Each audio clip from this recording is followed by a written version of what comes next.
Now we're going to launch our program with our very first film of the night. Ladies and gentlemen, I want you to welcome to your screens, grab your popcorn, grab your booze and all that kind of stuff, and please enjoy our first film of the program, which is Vincent Before Noon.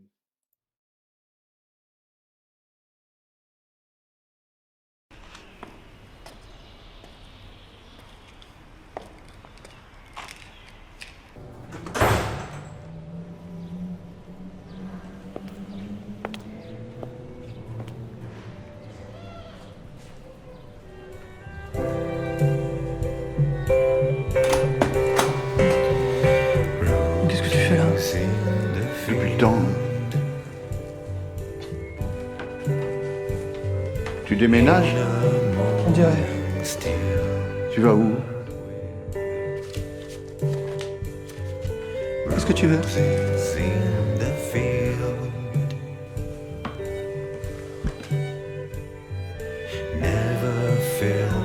Alors c'est ça l'histoire, hein? Tu fais chier quand tu disparais, tu fais chier quand tu réapparais. Dis quelque chose.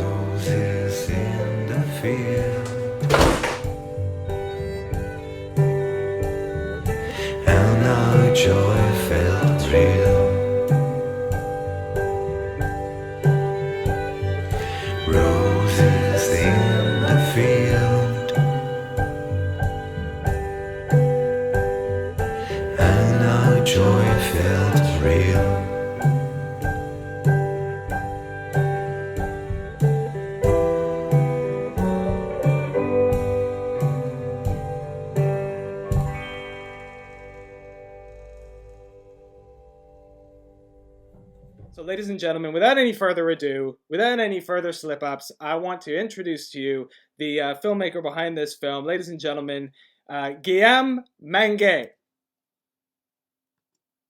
Hello. Hello. Sorry, we're having a lot of Hello. trouble with our things here. There, show. There he is. We see you.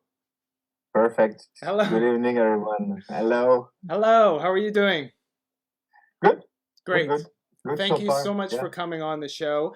First of all, you started as a programmer and a critic, as far as we understand, before moving into making films, and you still run training programs for the Festival of Three Continents, and currently have a feature film in development. Is that fair? True. True. Right. That wasn't a question. That was just your little bio I have here. First of all, we found your film packed in a lot of emotion. It was a very emotional experience watching this film, and it's very moving.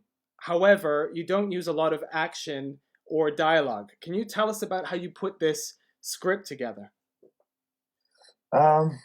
I think I have to admit, like this script, the very first time I read the script was a script that had been offered by a friend of mine, who is used to write a lot, and was about to shoot his first feature film.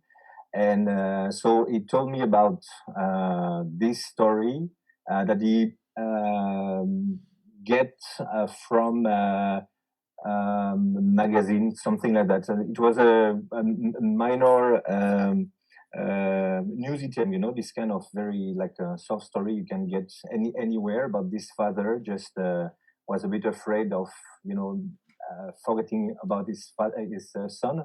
So wanting to have a kind of last talk with him before, and he knew, of course, that I could be interested because this father-son relationship is kind of something I need to talk about within different shorts of mine.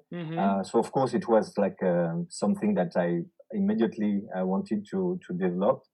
So it was a gift at the very first step, and then I started to work further to try to adapt it a bit to to myself and the kind of story I wanted to, and elements I wanted to put. And it was a great also occasion for me to experience something quite new compared to my previous short film. It was a group film, a choral film with many actors, professionals, unprofessionals. So this idea was for me was to get back to something like more intimate and trying to glimpse another kind of language, the body language, the kind of this kind of language when people don't have words, appropriate words, or when words are not enough. So the actors would have to play with their body, with their look, with anything else than words. Oh, right. Oh, interesting. So that sort of feeds into the next question we had for you. And for this, I'm going to bring on back Arafili Monsieur. Here she comes back. Hooray. Hello, Guillaume. Hello. How are you doing? Congratulations. Very good. Congratulations about this amazing film. It really moved us all. And as Mike said, without any cliffhangers, Netflix type, or...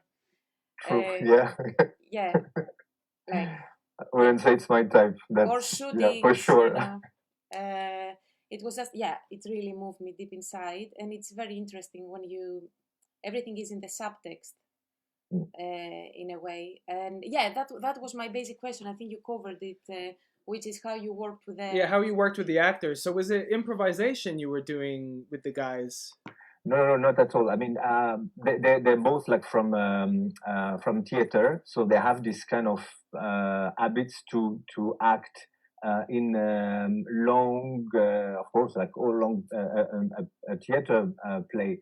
So my idea was to go in that sense, also to propose some long takes. Mm-hmm. So it was like some elements that helped them to let them, go and get something like more spontaneous, alternating gesture, movements, and talks, looks, everything.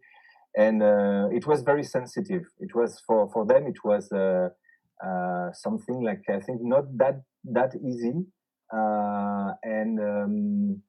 But we had time. I met them like several times before the shooting, so they knew what I could have asked to them, and I offered them the possibility to not to rehearse, because we were straight on set to shoot, but to have other takes. It was right. And at the end, it was a question of, with all those long takes, was a question of course, editing. There was obviously something good from each of the takes. But you gave them a lot of space to try stuff.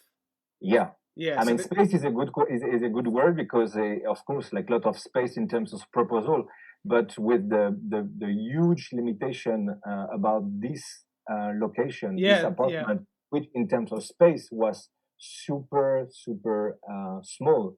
So they had to play together with this, what's in the subtext of the script, like to have to avoid themselves. They want to touch each other. They don't want to, and that was a kind of other elements, I would say, that they had to consider to avoid themselves, and they I think at some point, to be honest, I think they were kind of comfortable, like with the context and the conditions of acting. And that gets good results, doesn't it? The more pressure you put, it pulls more dramatic juice out of them. Yes. Yeah, really nice. So that was a sense to, and I was with them. I mean, I spent a lot of time with them. So we were like the three of us, like kind of in a Bible, like very intimate until the end. They didn't talk to each other during the shooting, almost at all. And is that method acting, or just because they didn't like each other genuinely? Yeah. Method acting. Or no? Yeah.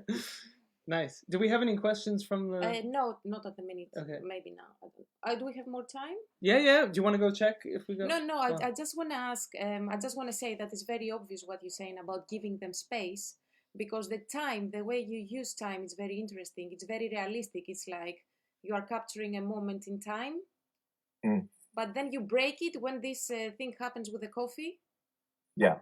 Of course, I had to. That's mad, because you have us in this it's very really realistic bubble, and all of a sudden we're like, what's going on here? is it gonna be supernatural? But it's not. But we decided also, of course, like the rest of the film, to shoot it in a long take. Yeah. Which was, I mean, obvious for Jacques, for the actor, because he couldn't like just cut his gesture or the energy of everything. It was a kind of long move and full of emotions, full of thoughts, so that's why we had to handle like this. Very nice. Well, look, it was very effective film, and it's amazing what you did with these, as you say, with these moments, and the drama in this is incredible. You know, without them, obviously, it's challenging for the actors and challenge for you. Yeah, exactly. With no screaming, it's very effective, and without using language like I used in the opening credits. So very well done.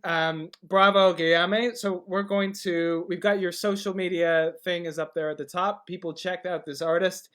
Thank you so much for coming on the show again. Great pleasure. Thank you for and everything, like the selection, of course. I want to greet the team very briefly, but thanks to it very much, everyone. And thanks to you. I wish everyone a good night. All right. Cheers. We'll see you soon. Cheers, bud.